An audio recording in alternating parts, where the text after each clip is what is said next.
This is something I've been talking with my team about that has been weighing heavy on my spirit as your mayor. And that is, it's important for me to let you know that we are not going away, that we are not going anywhere. I also need the message to be very clear to those who think that it is okay to engage in a wild, wild west-like culture here in our city and to think that that type of behavior will be tolerated. It is not acceptable for people to think that it is somehow okay to come into a neighborhood block party and pull out a gun and just start shooting each other. Our administration is going to be relentless about showing up in every community, every time, to say that it is never okay to put an entire neighborhood at risk like this. It doesn't matter to me whether or not it was the young man who was organizing a pop-up party in the neighborhood in Southwest Philadelphia on the 4th of July to give his generation a place to come and gather and dance and have fun. Or a group of teenagers getting off of the school bus in Northeast or Northwest Philadelphia earlier this year. It does not matter to me where it happened or why. Gun violence in every neighborhood is unacceptable to me and to every member of this Parker administration. Commissioner Bethel this week having conversations with people who are talking about the stats. And yes, it's true, we know that homicides are down 39% right now in Philadelphia when you compare that to last year, and shootings are down a comparable percentage. But guess what? That doesn't mean a thing right now to the people who live here in Carroll Park or in any neighborhood that suffers from gun violence. We will not rest until every resident in every neighborhood feels safe in their communities. Again, this next message is also extremely important to me because at a time like this is usually when we hear people begin to say that we should no longer be able to gather at our houses and on our blocks for festivities like block parties. I want Philadelphia to know it's okay to organize a block party. It's okay to go to a block party. But Philadelphians, if you want us to make good on our commitment to make your public health and safety our #1 priority, that means you have to follow the process. Now, sometimes I'll be the first one to tell you that government bureaucracy, we can get in our own way sometimes. But in this instance, we need you to follow the process. Why is that important? There was no block party permit issued here. Why is it important to go through that process? Because when you do, the leadership of our respective police districts, they then know that there's a propensity for a large gathering to occur on blocks where permits have been issued. In our police department, they have not denied block party permits because we want to promote community gathering and celebrating each other and having a good time. But Philadelphia, as your mayor, I'm asking you to help me as I try to make good on my commitment to you. But I don't care how good Police Commissioner Bethel is in his work or our Public Safety Director, Adam Gear. We can't make good on our promise to you if you won't follow the process that's established. We want you to call the Streets Department at 215-686-5500, and someone can guide you through the process if you want to call on the phone. If you want to do it online, go to www.phila.gov and search block party. And the entire process is available so that you know what it is that you need to do to lawfully host a block party here in the city of Philadelphia. Why are you so adamant, Sherelle Parker, about ensuring that Philadelphia isn't communicating a message to our citizens that we shouldn't be concerned about block parties and large gatherings?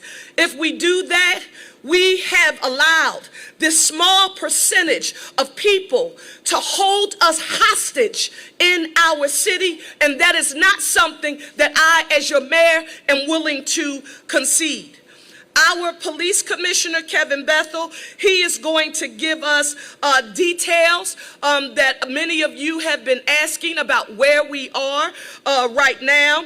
You're going to hear from Adam Gear, our public safety director, and our district attorney, Larry Krasner, along with the council member for this area, council member Curtis Jones, and we'll hear from Morgan Cephas, who is the state rep in that order. But I want to be very clear, Philadelphia, we won't be held hostage by anyone in our city trying to live to the best of our ability and fellowship as residents, but we won't tolerate this behavior, and people are going to be held accountable for these actions to the fullest extent of the law, and we're going to use technology, cameras, and every tool that we have in the toolbox to make your public health and safety our #1 priority, and I don't apologize for that to anybody. Commissioner Bethel.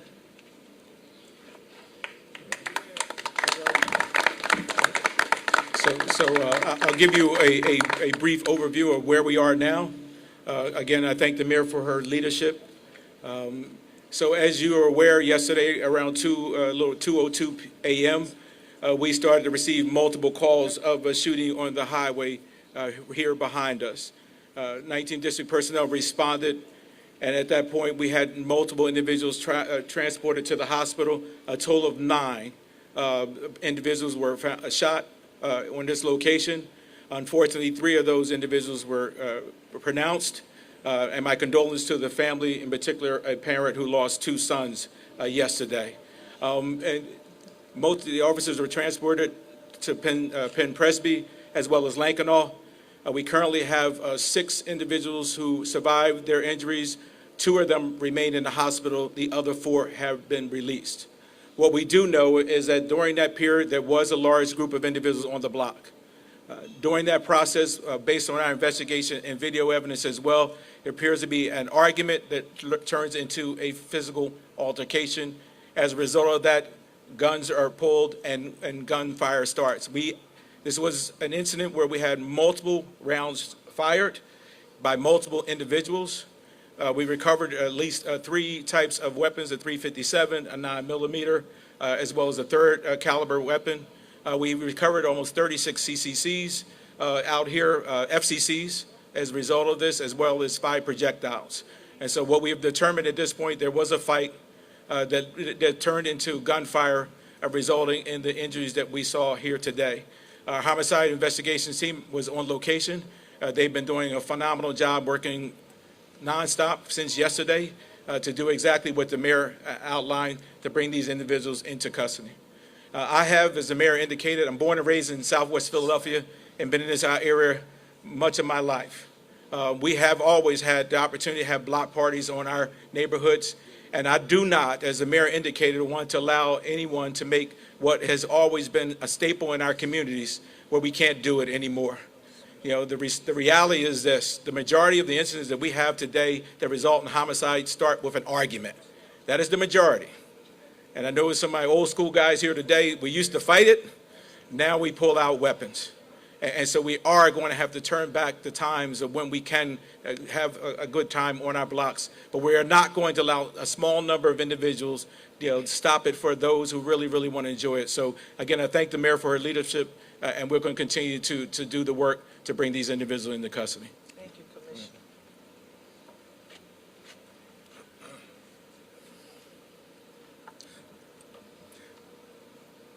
Words like thoughts and prayers at this moment only go so far. And yes, the victims and their families are in our thoughts and our prayers. But I can assure you one thing for sure and two for certain, that after we get done praying, and thinking, we're going to continue to work. And the work means not just one-dimensional. We're out here with the cameras, but long after those cameras go, we're going to be passing laws that stop bump stocks so that these kind of rate of fire attachments to guns don't start the Elliott Ness wars in our neighborhood. We're not going to stop. We're going to put more police officers on the street. The commissioner has worked very hard to get folk that look like you from neighborhoods like this in our force. This is a part of it. A part of it is that you have the right hand of fellowship or the left hand of punishment. If you want a job, all of these city services out here, we'll plug you in. You need food, you need this, you need that, it's right here. But if you choose to pick up a gun, we're going to be there for you. Because the kid that was on the block that saw this, or the people that were sitting on the porch, don't deserve to live in this kind of combat zone. So we're not going nowhere. We're going to be here, we're going to show up. My mayor, our leader, has pulled together a team that actually gets along. I see my district attorney out here breathing the same air as my police commissioner and mayor. And that's not by chance, that's by work.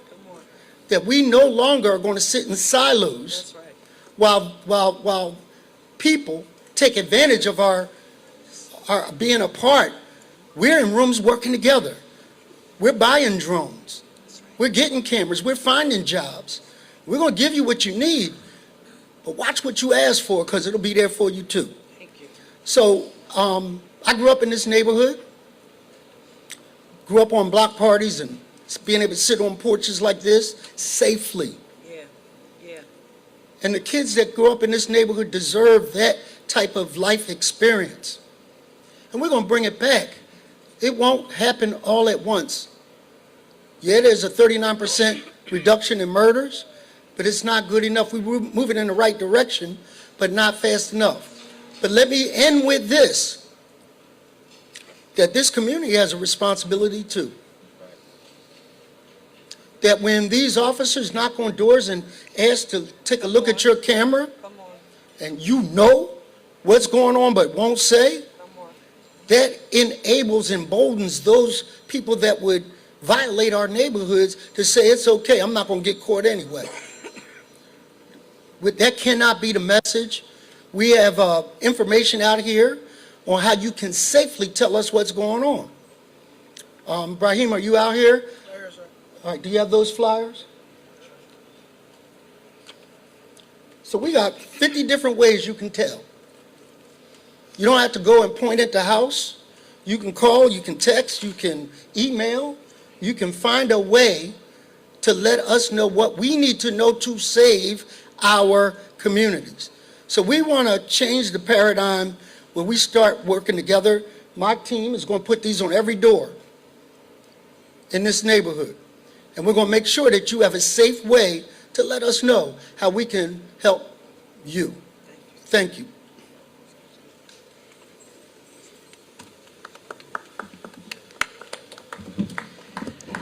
So I want to thank everybody for joining us this morning, because the incident that took place over this weekend is not and will never be the story of Carroll Park.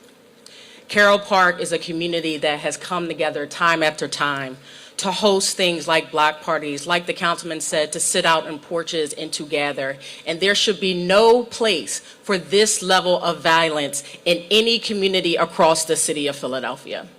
So I do want to offer my thoughts and prayers, because we can do both. We can offer thoughts and prayers for the families, the victims, particularly the community that will be traumatized long after the cameras leaves, long after the mics are off. It is a community that still wants to move to and from throughout their community, go to the grocery store, go to the park where we literally invested millions of dollars in, go to the commercial corridor around Girard Avenue without the fear of gun violence, without the fear of few wrecking it for the masses in this community. So this will not be the end of the story for this neighborhood. So I want to thank all of the Parker administration. I want to thank our district attorney. I want to thank the response of the 19th Police District for getting out here and not just patrolling our communities, but building back the relationships that we once knew there was when we were growing up. Because we do firmly believe that we can gather together in a legal way to ensure that we are able to keep the community together in this moment. We can do that, again, without the fear of violence, and that is because of all of the stakeholders that are out here. I want to thank some of the organizations like the AMIR organization that is out here that doing trauma services to really impact the residents after this moment. And it is going to take us a little bit of time to heal. Like so much in the King Sesson area, like in the Southwest area, like the mayor said with those students that were targeted on the way to school, that is not the story of the city of Philadelphia.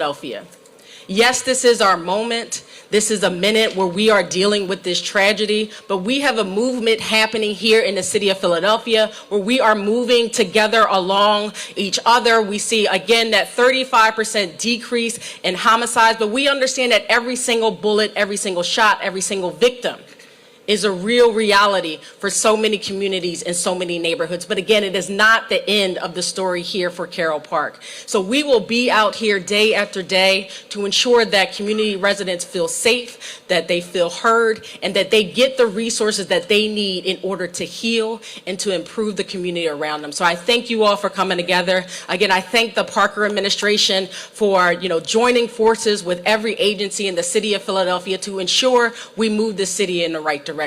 Thank you.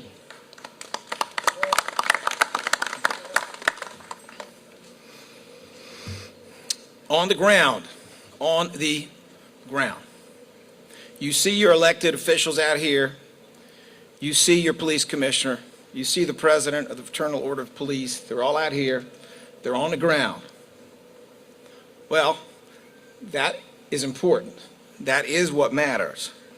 Just before I get started with my remarks, I do want to personally thank the Philadelphia Police Commissioner, Kevin Bethel, and also the men and women of PPD for their presence here today and their presence when it mattered at 2 o'clock in the morning on Saturday.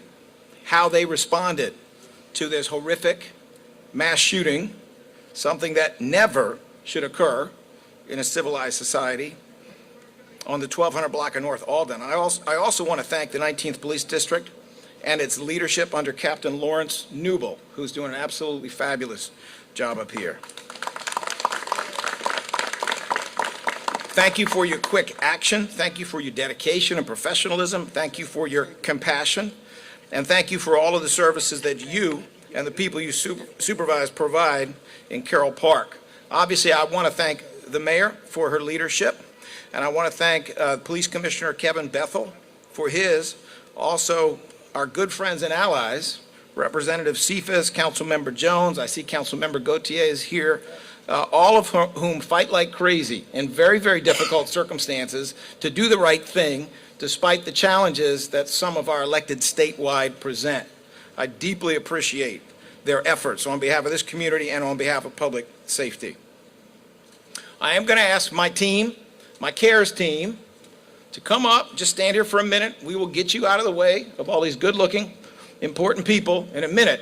But I want my CARES team up here. I want First Assistant Liston be up here. I want you all up here because people need to know that when this happened at 2 o'clock in the morning, apparently some people don't sleep because they were on the phone at 3 o'clock and 5 o'clock and 6 o'clock in the morning, and they were doing what had to be done. They were notifying some of these wonderful elected officials of the information as much as we could provide. CARES team was deployed. Its job is to deal with the families of homicide victims. They were deployed. They were boots on the ground. They were out here. And so this is how we find ourselves in a place where we can actually talk about one Philly. Yes, it's people in government, it's elected officials, people who are paid with your tax dollars, but it is also all the faith leaders who were notified early, who activated. It was Imam Kenneth Nurdeen, Reverend Damon Jones, Reverend Dr. Ralph Blanks from Vine Memorial Baptist, Reverend Dr. Donald Moore from Mount Carmel, and others who were provided with information, they activated. They did what they could do. And even as I pulled up today, and I pulled up early today, who did I see out here? I saw Emir. I saw PAN. I saw AVP, Brotherhood Foundation. We Embrace Fatherhood. I saw all these wonderful nonprofits and community groups that have at least as much of an impact as government can have, and that understand better than any of us could that the truth is justice, real justice, is when the blood never hits the ground and the bullet is never fired. And yes, so we will continue using every tool in the box in terms of modern enforcement, as has been discussed briefly, but we will also continue to support and vigorously support all prevention efforts. It is meaningless. These very positive data are meaningless to people who have been through what they are suffering here right now. I spoke to a woman at the end of the block, and she spoke about how much she wanted to make sure that her young relatives, her young male relatives, had something to do after school, how important she thought that that was. We all have to use every tool in the box of modern enforcement and of prevention to bring the real justice, which is when the shooting stops completely. I want you to hear this, and I hope you will hear it. Anybody who is even considering a retaliatory shooting, do not do this. Please let the police commissioner, the district attorney's office, the FBI, the ATF, all these elected officials do their job. We will catch the people who did this. We will get justice from those people. Do not throw away your life on the notion that somehow you got to settle it when we can settle it better than you, and you can do so without throwing away your life and the lives of other people. Finally, just let me say this. I know that we are all here for the same reason. We have one goal in mind, and that goal is justice. And it looks like real accountability for people who do really terrible things. We're good at that. We've been doing it a long time. We have that jail cell, we have those cuffs, we have that jury, and we have state prison. We have that. We will be able to do that. But I am grateful for all of these wonderful people here, whether they're on the government or on the community side, who do so much together to make things better as we move forward. And I am encouraged when we see this kind of an outpouring of support. We see so many neighbors out here. I am encouraged that this really is becoming what our mayor has urged so many times, an actual, a real One Philly. Thank you.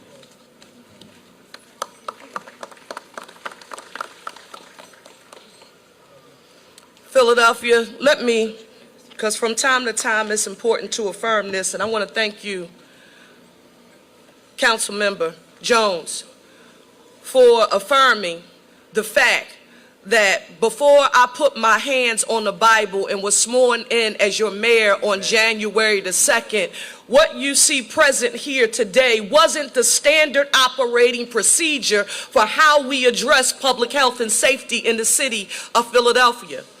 While some can mention, and everybody has a right to an opinion, that the enforcement side is something that we just do, I would argue to you that that wasn't going well. And we heard that from residents across the city.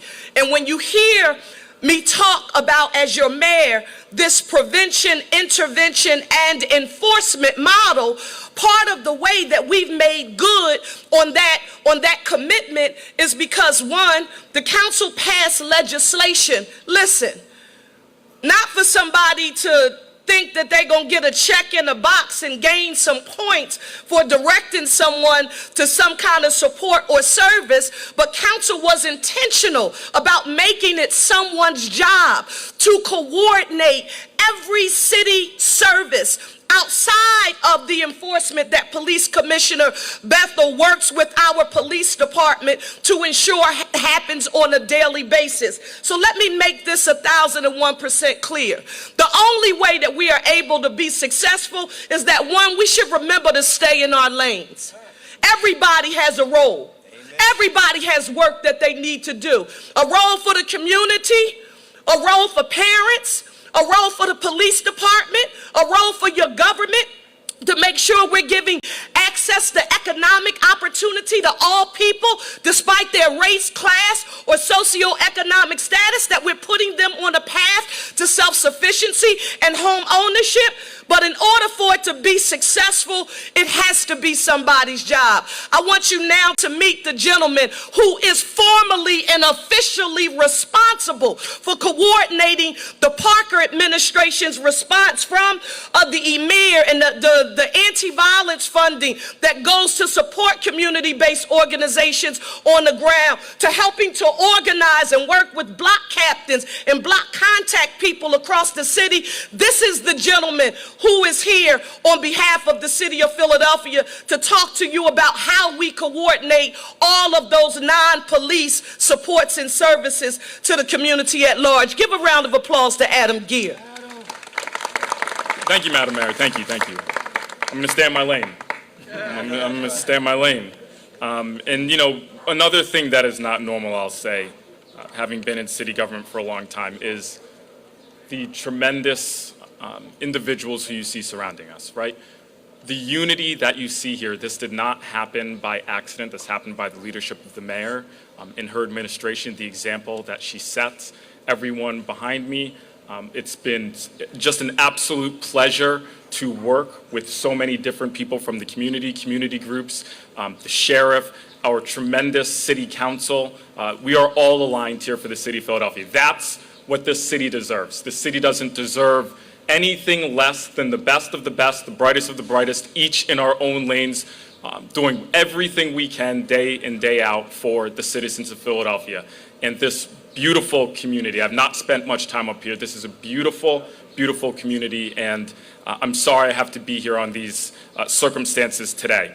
Let me tell you a bit about, and I want to get this message out to the folks here in this community and at large, a little bit about what our office has done so far, what you can expect from the Office of Public Safety moving forward. Our Office of the Victim Advocate, who Adair Combs is here. Adair, are you here?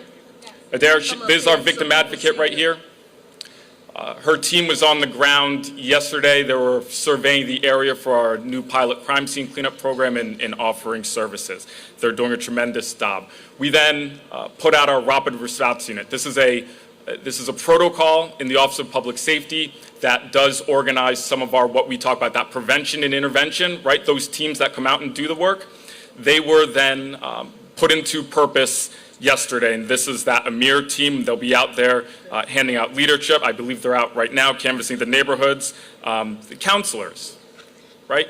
Counselors, we need to deal with our trauma. I was just at an event the other day, and it was still difficult for me to talk about, right, some of the stuff that I've been through, but we have to, more and more and more. It's important for us to talk about the help that we need so that we can put our masks on, right, when you're airplane, put your mask on before you can help someone else. So they're out there doing tremendous prevention, right? That is prevention work. That is stopping future retaliation events.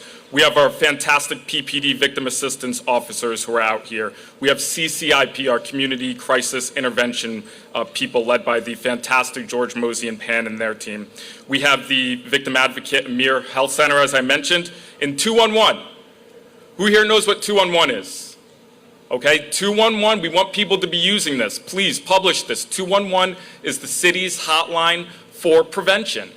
Right? If you hear, and it's anonymous, if you hear something's going on, if you're concerned about something in the community, you can call 211 and report that, and we will do something about that. We'll try and quell that situation, try and throw some cold water on that. So we have our 211 team out. They're also going to send telephone messages out to this community with specific requests for help. Tom Watch Integrated Services, and yes, the fantastic DA Cares team. That is all coordinated as a part of our Office of Public Safety Rapid Response team. I want to again say this, 211. There were a lot of people out there. 215-686-TIPS is an anonymous way to get that information to the police department. Let's get the individuals who are out there shooting so that we can have Commissioner Bethel and his enforcement team take care of business and do what they do, right? So if you saw something, if you know something, please call 686-TIPS. You can also email my office, ops@phila.gov. Please do that if you have any other questions, concerns, thoughts, things that we can help. OPS as an Office of Public Safety at phila.gov. You know, there's, as my good friend says here, there are too many damn guns in the street, right? There are too many damn guns in the street. Leave you with this African proverb, which I heard recently, and it really hits home to me. A youth, right? A youth who feels shunned by his community, doesn't feel a part of their community, will burn it down just to feel its warmth. That's right. Right? Burn it down just to feel its warmth. We are the community, you are the community. We are wanting to bring folks in. We are wanting to get resources out. We have availability to those resources so that we can make those young people feel like they have something to live for, right? Give them options and opportunities. So please do not hesitate to reach out to me or anyone in my office so that we can continue this march forward together, unified. Thank you, dear. Thank you so much. Let us start here. Thank you, Gear. Let us start here. If you have any questions for any of us, yes. You mentioned that two of the deceased were brothers. Can you please elaborate on the connections between the victims, if possible? I won't elaborate, other than that, we do have two brothers who were killed as part of the three. You're saying elaborate on what? Or like the relationships between the deceased, they all know each other? What was the nature? Well, we know they're brothers, right? They two were here together. We don't have that information at this point. No, you're welcome. You're welcome. Suspects or suspects and nines? We are working diligently through the process. The homicide team is doing a phenomenal job of bringing things together, and we were not prepared to share that at this time. Are the victims and the suspects, did they know each other? Was this just like a train of thought? You got to say, it's been a little over 24 hours since this incident occurred. We have a lot to sort through as to where the connections of any of the individuals are. We do know that they were here on this location, but other than that, we don't know the connection. How many shooters? We do have FCCs from 3 different types of weapons, so we can say through our investigation that those weapons were fired on this scene. We did recover 3 weapons. I may have not said that in my opening. 2 of them were covered on location. Another one was recovered back at the hospital. Well, I don't need to get into the specifics of the guns, but they match the ballistics that we have. Commissioner, were any of the victims, are they suspects in the shooting? And also, were there 2 groups or more shooting at each other? And what was So give me that one more time. Were there 2 groups shooting at each other, All or right. 3 groups, or how? I can't say what groups, you use the word groups, but what we can tell you that this was a gun battle. That much we can tell you. It was not an individual who just came up and randomly started to shoot down the block and shoot 9 people. There is an absolute gun battle that goes on for, though it seems long, it's a short period of time, and we have that as a part of our investigation. And again, are any of the victims, were they shooting? I'm not prepared to tell you that at this point. That's part of the investigation. At this point, we would not be able to release that information. Yep. There's no way to know that at this point. We have a lot to sort out before we ever get to that point.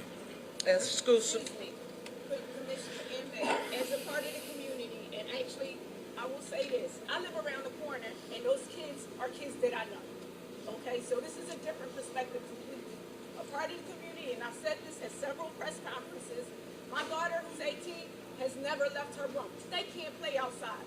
As a part of the community, the number one issue is guns. And I know that all of you have been fighting this because I'm in the room with you.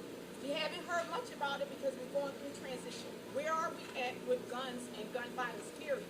Because everything that comes up is a fight where a gun comes into play. If there are no guns, they would have been out here fist fighting. All right? Seriously. So that's the number one issue. The issue is the guns. Kids and people are going to have their arguments, they're going to have their disagreements, and I'm saying that specifically because people have arguments and disagreements, but if it's a gun in the room, then the gun comes out. And I'm saying that specifically so that people understand what I'm saying. So what are we doing about guns? I know that you guys are doing policing because, again, I live around here, so I see you. But what are we doing to deal with the real elephant in the room? Like, it's real. Listen, first and foremost, I just want to, I hear you, and we see you, right? I hear your frustration, and for somebody who grew up out here, I have the same frustrations you have. Last year, the police department took over 6,500 guns across the city of Philadelphia. 2,500 of them are crime guns. So when you say there's a gun problem, and I know the director said it as well, we do have a gun problem. I mean, we continue to work because that is the epicenter of where our violence stems from. We are working with the district attorney's office. They have their teams and their groups that are working with us to address the issues of when we recover, we arrest somebody with guns. But it goes to what the mayor's comment said earlier. This area has not seen the high level of violence that we've seen across the city. And so, in fact, we have to commend the community here and folks like yourself for keeping this community safe, first and foremost. And so that's the first part of when the community is together to minimize. What happened here was not representative of the community and what the men and women in this community have done to keep it safe. But we also recognize we have a lot of work to do. We cannot go from a system that has 560 homicides and thousands of shootings and think overnight in 7 months with us being on station that things are going to change. It has to be a steady pace, but hope, right? And still hope back into a process and hope into our communities that we can get to a better place. And so that's the work we're going to continue to do. I'm proud of the men and women of the Philadelphia Police Department and their resiliency, and the men in the 19th District for their resiliency to be able to continue to do the work in a way that's most effective to be able to get you to a place. I want your 18-year-old daughter to come out of that house. That's right. That's my job, and that's what we're going to work hard to do. Commissioner, if you can you provide some guidance about what Philadelphians should do if they find a weapon in their house? They see you right now and they say, well, I'm going to check my house. Yeah, listen, I've said that more than a few times now. These are the average age of the individuals here today were 23 to 33 years of age. But I also encourage anyone who has a weapon in their home, just call 911. My officers will come out to the location and recover that weapon. We will not be arrested. We can't arrest. It's not, if you turn over that weapon to us, we would more than glad to be able to take that from anyone across the community who's searching their home today and have an issue and want to turn that weapon over. I wouldn't tell you to put it in here and bring it to the district because that could create other issues, but call us and we'll come out and take that weapon. Okay. Before we get there, I also just want to affirm, because the second part of your question is about, as legislators, the electeds, what are we doing about the influx of illegal guns that have found their way into our communities? I would argue that we use an intergovernmental approach. I know people hear me say that term over and over again, and it just seems like a word, but that's why federal, state, and local government have to work together. Councilmember Curtis Jones, he led the effort here in the city of Philadelphia for us to sort of ban the use of bump stops here in the city of Philadelphia. And people said, well, as soon as the legislation is passed, I don't know if you remember the day, there was an article, Councilmember Jones, saying Philadelphia's going to get sued if they enact this into law. And Councilmember Jones and I, Council President Johnson, members of council, we stood and say we have a strong law department.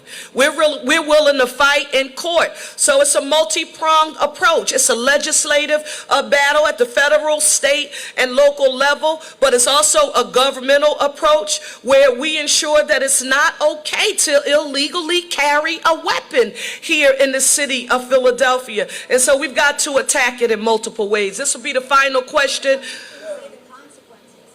One second, yes?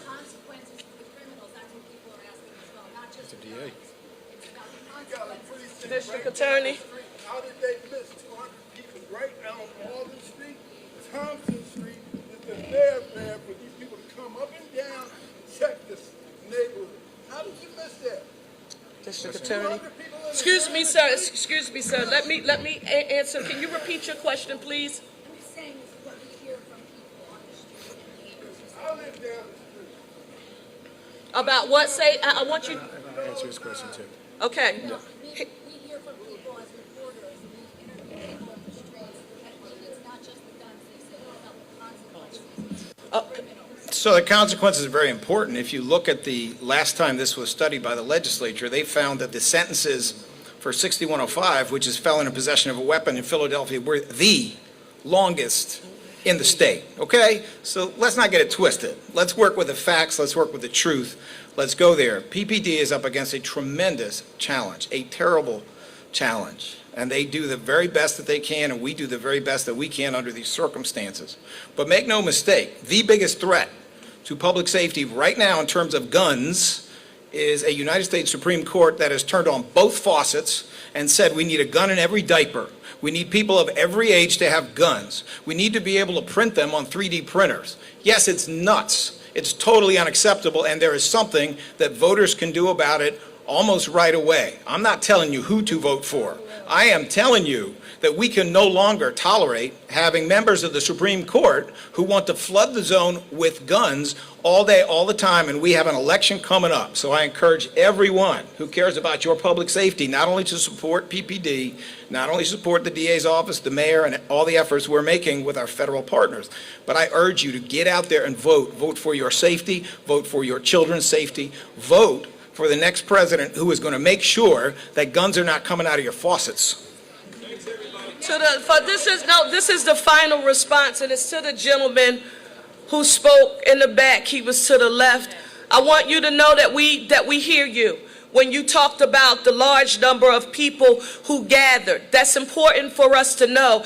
And thank you for publicly affirming it. When I talked about this, listen, there was a time when a narrative in the city of Philadelphia that had gained a whole lot of steam, and it was a whole lot of noise, but it didn't reflect what people in neighborhoods would believe, and that was for us to be defunding the police in the city of Philadelphia. And I can remember that mantra echoing as a sort of call to arms here in the city of Philadelphia, but it was antithetical to what I heard from people in the city of Philadelphia in neighborhoods across the city. They were saying we wanted a proactive law enforcement presence in our neighborhood, getting to know the communities and the people that they're sworn to protect and serve, but we also know we wanted and we deserve zero tolerance for any misuse and or abuse of authority by the police department. And I came and I said, well, listen, I know the threat is that you're going to cancel me, but I support community policing. And I want officers there without the community having to call 911. I don't want the only time you engage with me is when there is a crisis in my neighborhood. I want you to get to know the people that you're sworn to protect and serve. In this instance, and this is what is strange, guess what did not occur? Not only was there not a formal and official permit so that the leadership of the district, who you all have just lifted up, would have had that, so on the list of daily public events taking place, guess what? There was not one call made to the police department. Did you hear me? Our commissioner and his team, they have checked the 911 call logs. Is that accurate, Mr. Commissioner? Yes, ma'am. And no one called. And so when you trust the process, and we want you to gather, but trust the process, call, go online, complete the application. The grandma would say, make sure you do it decently and in order. That means gather, but do it right. Then we get a chance to focus on that prevention side, and we get a chance to come by before any bullet, comes out of a gun. Why? Because do you think it would have made a difference if the captain would have known that day and his officers would have known? And imagine if an officer every hour or two would have just been walking through the neighborhood saying, nothing's going on, y'all, just checking, how's everybody doing? But then before I engage in any kind of activity, I don't know if there's a chance that law enforcement could be coming through. That's what we're saying to you, Philadelphia. We won't let this kind of culture prevail. It is not all right with us. Prevention, intervention, and enforcement is what I stand on as your mayor, and I'm not going to allow anyone to shame or guilt me into thinking that should not be our #1 priority here in the city of Philadelphia. I just won't have it. If you have any additional questions for any of the electeds or folks gathered here today, feel free to ask. Thank you for your patience. We won't stop.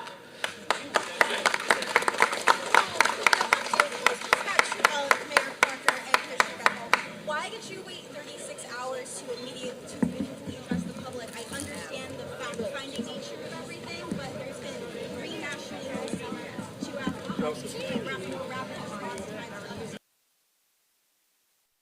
this to you, and this is not a popular thing, but this is what it stands